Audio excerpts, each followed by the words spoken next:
Hi friends, welcome to my channel. ఈరోజు ఈ వీడియోలో ఫీడింగ్ డ్రెస్ ఎలా స్టిచ్చింగ్ చేసుకోవాలి, జిప్స్ కనిపించకుండా ఇన్విజిబుల్గా ఎలా వేసుకోవాలి, అండ్ ఫ్రాక్ కోసం జిప్స్ వేసుకోవడానికి బాడీ పార్ట్ని ఎలా అయితే కటింగ్ చేసుకోవాలో ఎక్స్ప్లెయిన్ చేయబోతున్నాను. నా వీడియోని ఫుల్గా చూడండి, ఎక్కడ స్కిప్ చేయకుండా చూడండి. మొదటిసారిగా నా ఛానల్ చూస్తున్నట్టయితే నా ఛానల్ సబ్స్క్రైబ్ చేసుకోండి. ఇదిగోండి, ఇలా ఉంది జిప్స్ ఇన్విజిబుల్గా. కటింగ్లోకి అయితే వెళ్ళిపోదాం. ముందుగా క్లాత్ని తీసుకొని, ఇదిగోండి ఇలా క్లాత్ని తీసుకొని ఇలా 2 మడతల మీద వేసుకోవాలి. వేసుకున్న తర్వాత కింద ఈక్వల్గా లేకపోతే ఏమైనా ఈక్వల్గా చూసుకొని మార్కింగ్ అయితే చేసుకోవాలి. ఇదిగోండి, కింద ఈక్వల్గా లేదు నాకు, ఆ ఈక్వల్ కోసం మార్కింగ్ అయితే చేసుకుంటున్నాను. ఇప్పుడు ఫ్రాక్కి బాడీ పొడవు ఎంత ఉందో చూసుకొని దానికి ఒక 1 ఇంచ్ కలుపుకొని మార్కింగ్ అయితే చేసుకోవాలి. ఇక్కడ నాకు 15 ఇంచులు ఉంది. దానికి ఒక 1 ఇంచ్ కలుపుకొని 16 ఇంచులు అయితే మార్కింగ్ చేసుకున్నాడు బాడీ పొడవు కోసం. అక్కడైతే ఒక లైన్ అయితే డ్రా చేస్తున్నాను 16 ఇంచుల దగ్గర. నెక్ షోల్డర్ 2 కలిపి ఒక 6 ఇంచులకి అయితే మార్కింగ్ చేసుకున్నాను. సంఖ కోసం కూడా ఒక 6 ఇంచులకి అయితే మార్కింగ్ చేసుకున్నాను. మార్కింగ్ చేసుకొని ఈ లైన్ని కలుపుకొని సంఖ గీసుకోవడానికి అయితే డ్రా చేసుకుంటున్నాను.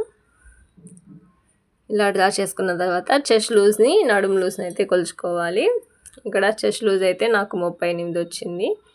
38లో 4వ భాగం అయితే తీసుకోవాలి. టేప్ని ఇలా ఫోల్డింగ్ చేసుకొని 4 మడతల మీద అయితే చూసుకుంటే ఎంత వస్తే అంత అయితే చెస్ట్ లూజ్ని పెట్టుకోవాలి. నాకైతే 9.5 వచ్చింది. 9.5కి మార్కింగ్ చేస్తున్నాను. నడుము లూజ్ వచ్చేసి 34 వచ్చింది. 34లో 4వ భాగం అంటే 8.5. దానికి ఇక్కడ మార్కింగ్ అయితే చేస్తున్నాను. నడుము దగ్గర టక్స్ వేస్తాం కదా, వాటి కోసం ఒక 1 ఇంచ్ అయితే మార్కింగ్ చేస్తున్నాను. ఇంకా ఖర్చు కోసం మనకి ఎంత కావాలో అంత అయితే మార్కింగ్ చేసుకున్నాం. నేనైతే 2 ఇంచెస్ మార్కింగ్ చేశాను ఖర్చు కోసం. మార్కింగ్ చేసి ఈ ఫిట్టింగ్ కుట్టు, ఇది వచ్చేసి ఖర్చు కోసం ఇలా అయితే డ్రా చేసుకోవాలి. ఇంకా సంఖ రౌండ్ కోసం అయితే ఈ స్కేల్ని అయితే యూజ్ చేసేసి నీట్గా డ్రా చేస్తున్నాను. ఇలా డ్రా చేసుకోవాలి. తర్వాత నడుము దగ్గర కింద మార్కింగ్ అయితే పెట్టుకున్నాం కదా లూజ్ కోసం, అక్కడికి ఇలా పెట్టుకొని టేప్ని మిడిల్ పాయింట్ ఎక్కడికి వచ్చిందో అక్కడికైతే మార్కింగ్ పెట్టుకోవాలి. అక్కడ నుంచి ఒక 4 ఇంచులు పొడవు పెట్టుకొని మార్కింగ్ చేసుకొని అటుపక్క ఒక 1/2 ఇంచు ఇటుపక్క 1/2 ఇంచు ఇలా గీసుకొని టక్స్ అయితే వేసుకోవాలి. ఇలా వేసుకున్న తర్వాత ఈ చివరిలో ఒక 1/2 ఇంచు ఇలా పైకి అయితే మార్కింగ్ చేసుకొని ఈ టక్స్ దగ్గర నుంచి 1/2 ఇంచు కలుపుకొని దాన్ని అయితే కట్ చేసుకోవాలి. దీనివల్ల సైడ్ ఫిట్టింగ్ అయితే బాగా నీట్గా వస్తుంది.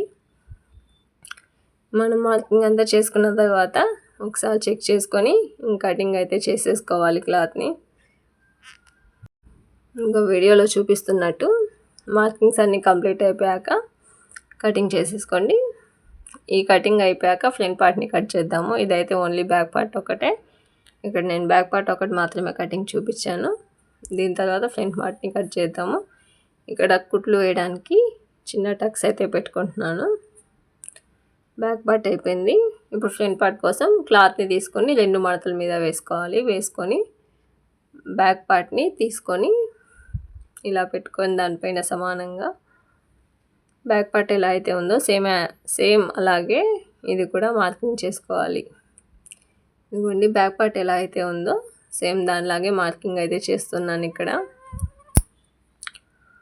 ఇలా మార్కింగ్ చేసుకోవాలి నీట్గా. బ్యాక్ పార్ట్ ఎలా ఉంటే అలా చేసుకోవాలి. నా వీడియోని అయితే లైక్ చేయండి, నా ఛానల్ని సబ్స్క్రైబ్ చేసుకోండి. వీడియో నచ్చితే లైక్ చేయడం మర్చిపోవద్దు, సపోర్ట్ చేయండి. ఇలా మార్కింగ్ చేసుకోవడం అయిపోయిన తర్వాత ఫ్రంట్ పార్ట్కి సంకలోతు అయితే తీసుకుంటాం కదా, దానికోసం అయితే ఒక 1/2 ఇంచు సంకలోతు అయితే తీసుకున్నాను.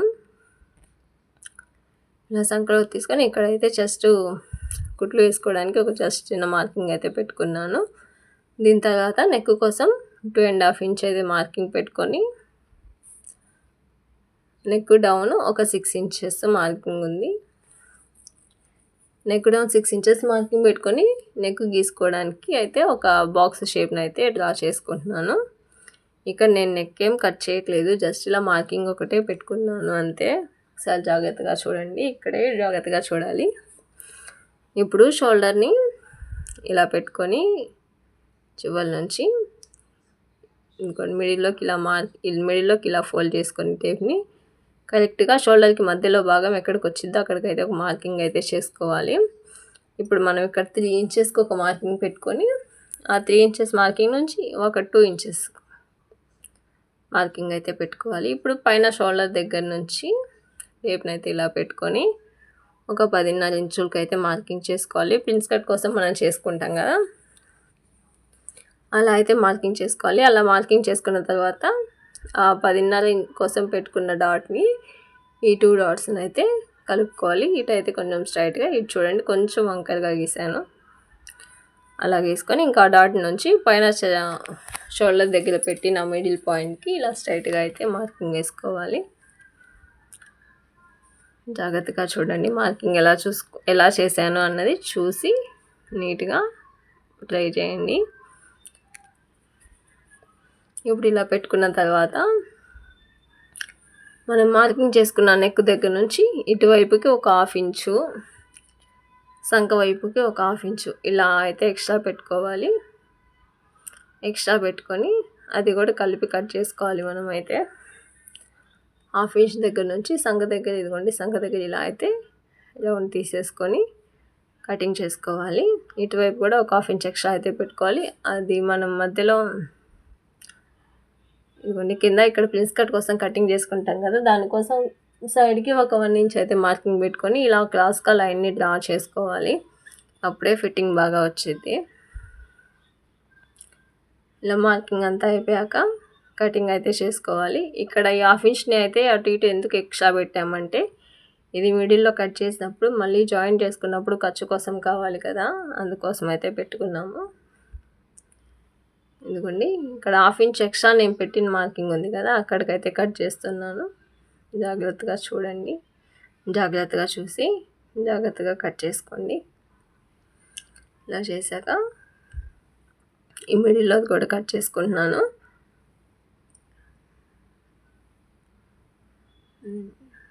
మిడిల్ పార్ట్ని కూడా ఇలా కట్ చేసేసుకోవాలి. కట్ చేసుకొని ఇక్కడ రెండిటికి సేమ్ పాయింట్లోకి వచ్చేలాగా చిన్న టక్స్ అయితే పెట్టుకున్నాను. అంటే తర్వాత జాయిన్ చేసేటప్పుడు రెండు సేమ్ పాయింట్కి రావాలి. ఇప్పుడు మెయిన్ ఫ్యాబ్రిక్ మీద లైనింగ్ని పెట్టి ఒక 1/2 ఇంచ్ ఎక్స్ట్రా ఉండేలాగా పెట్టుకొని కట్ చేసుకోవాలి. చూడండి మెయిన్ ఫ్యాబ్రిక్ని అయితే కట్ చేసుకుంటున్నాను. లైనింగ్ని పెట్టి ఒక 1/2 ఇంచ్ అయితే ఎక్స్ట్రా పెట్టుకున్నాను. బ్యాక్ పార్ట్ని ఫ్రంట్ పార్ట్ని రెండింటిని కూడా కటింగ్ చేసుకున్నాను.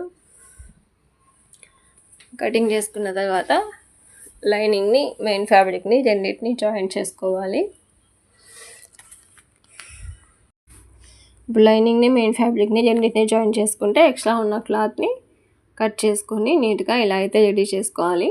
ఇప్పుడైతే జిప్ వేయడం చూద్దాం. జిప్ వేయడానికి జిప్పర్ ఫుట్ కానీ లేకపోతే సింగిల్ పాదం కానీ పెట్టుకుంటే చాలా బెటర్, అప్పుడే నీట్గా వచ్చింది జిప్ వేయడం ఉన్నది. ఇదిగోండి ఇదైతే ఇన్విజిబుల్ జిప్ని అయితే ఇలా ఓపెన్ చేసుకోవాలి. ఇదిగోండి ఇదైతే ఇన్విజిబుల్ జిప్ని ఇలా ఒకసారి ఫెయిల్ అయిందా లేకపోతే బాగుందా లేదా అన్నది ఒకసారి చెక్ చేసుకోండి. ఇలా చెక్ చేసుకున్న తర్వాత జాగ్రత్తగా చూడండి. ఒకసారి వీడియోని అయితే సరిగ్గా తీయడం కుదరలేదు, కొంచెం జాగ్రత్తగా చూడండి. జిప్ని ఇలా కొంచెం ఓపెన్ చేశాను. కొంచెం ఓపెన్ చేసిన తర్వాత ఇలా పెట్టి ఇదిగోండి ఇలా పెట్టిన దాన్ని పక్కకి ఇలా ఫోల్డ్ చేసేసి ఇలా ఒక చిన్న పిన్ అయితే పెట్టుకుంటున్నాను. అర్థం కాకపోతే ఇంకోసారి చూడండి. చిన్న క్లిప్ అయితే మిస్ అయింది ఇక్కడ. ఇలా ఉన్నదాన్ని ఇటువైపు తిప్పి అయితే పెట్టాను. అర్థం కాకపోతే ఒకసారి చూడండి, జాగ్రత్తగా అర్థమైంది. కొంచెం ఓపెన్ చేశాను జిప్కి, ఓపెన్ చేసి ఇలా పెట్టాను. తర్వాత మిగిలింది కూడా ఇలా ఫోల్డ్ చేసేసి ఇలా పెట్టేసి అయితే పిన్స్ కదలకుండా పిన్స్ అయితే పెట్టుకోవాలి. కదలకుండా పిన్స్ పెట్టుకొని నీట్గా అప్పుడు కుట్టడం స్టార్ట్ చేసుకోవాలి. ఇవ్వండి దీనికోసం అయితే సింగిల్ పాదం అయితే పెట్టుకున్నాను నేను. సింగిల్ పాదం పెట్టుకొని వేసుకుంటే ఏంటంటే ఇదిగోండి జిప్ ఇలా ఓపెన్ చేస్తే ఇది ఇన్విజిబుల్ జిప్ కాబట్టి జిప్ ఇలా ఓపెన్ చేసి ఇక్కడ గ్యాప్లో అయితే వేసుకోవాలి స్టిచ్ అన్నది. ఇదిగోండి జిప్ని ఇలా పక్కకంటే కుట్టేసుకోవడానికి నీట్గా వచ్చింది. జిప్ని ఇలా చిన్నగా పక్కకు అనుకుంటూ నీట్గా చిన్నగా కుట్టుకోవాలి. ఇంకా లాస్ట్ వచ్చేసరికి కొంచెం రఫ్ అయితే చేసుకోవాలి.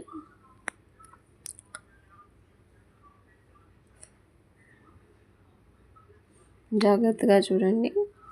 లాస్ట్కి వచ్చేసరికి అయితే ఇక్కడ కొంచెం రఫ్ చేసుకొని తీసేస్తున్నాను.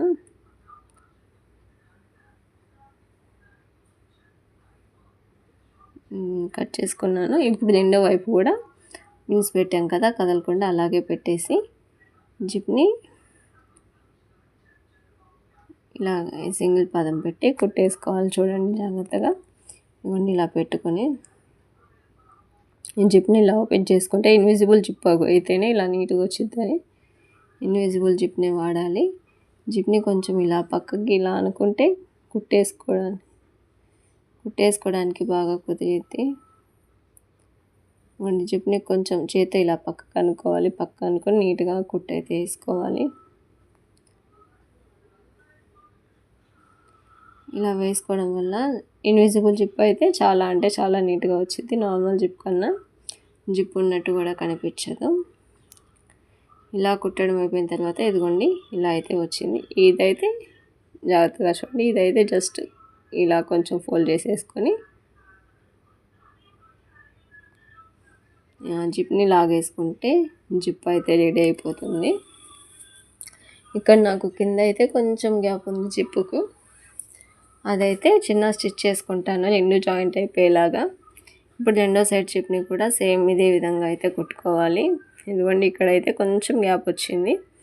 ఆ గ్యాప్ని ఇలా క్లాత్ని ఒకదాని మీద ఒకటి పెట్టేసి రఫ్ చేసుకొని చిన్న కుట్టు అయితే ఒకటి వేసుకుంటాను.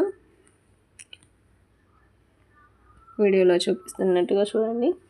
జిప్పు మొత్తం సరిపోతే పర్లేదు. ఏమైనా జిప్పు కొంచెం సైజ్ ఏమన్నా తక్కువ ఉన్నప్పుడు అయితే ఇలా వేసుకోవాలి. ఇదిగోండి ఇటు సైడ్ కూడా కొంచెం తక్కువ వచ్చింది. తక్కువ ఉన్నదాన్ని ఇలా క్లాత్ అయితే అడ్జస్ట్ చేసుకొని కదలకుండా అయితే కుట్టేసుకుంటున్నాను. ఇలా కుట్టేసుకున్న తర్వాత జిప్ అయితే రెడీ అయిపోయింది. చూడండి ఇన్విజిబుల్గా ఉంది. జిప్ కూడా కనిపించట్లేదు. నీట్గా ఉంది చూడడానికి. 2 సెట్స్. ఇప్పుడు జిప్పు కుట్టడం అయిపోయిన తర్వాత మనకి నెక్ ఏ షేప్ కావాలో మనకు నచ్చిన షేప్ని అయితే స్టిచ్చింగ్ చేసుకోవాలి. నెక్ కుట్టాక కూడా ఒకసారి చూపిస్తాను. ఈ వీడియోలో అయితే జిప్స్ ఎలా వేసుకోవాలి అన్నదే చూపిస్తున్నాను. వీడియో లాంగ్ అయిపోద్దని అంబ్రెల్లా కటింగు ఫ్లాక్ ఎలా కట్ చేసుకోవాలి అన్నది వేరే వీడియోలో అయితే పెడతాను. ఇదిగోండి బ్యాక్ పార్ట్, ఫ్రంట్ పార్ట్. మనము అటు ఇటు ఎక్స్ట్రా ఒక 1/2 ఇంచ్ పెట్టుకోవడం వల్ల 1/2 ఇంచ్ పెట్టుకొని జాయింట్ చేసేటప్పుడు అది జాయింట్ చేసుకునేటప్పుడు కావాలి కాబట్టి 1/2 ఇంచ్ పెట్టుకున్నాము. ఇప్పుడు కటింగ్ చేసుకొని కుట్టడం అయిపోయిన తర్వాత రెండు ఒకదాని మీద ఒకటి పెట్టుకొని చూసుకుంటే షోల్డర్ అవన్నీ సమానంగా వచ్చి ఇందులో 1/2 ఇంచ్ దాకా లోతు కూడా వచ్చేసింది నీట్గా. ఇలా అయితే ట్రై చేయండి. జిప్స్ వేసుకోవడం చాలా నీట్గా ఉండిద్ది. దాని తర్వాత మనకు నెక్ ఏ షేప్ కావాలో ఆ షేప్ అయితే కట్ చేసుకోవాలి. ఇంతకు ఫైనల్ లుక్ అయితే ఇలా ఉంది. వీడియో నచ్చితే లైక్ చేయండి. నా ఛానల్ని సబ్స్క్రైబ్ చేసుకోండి. Thank you so much.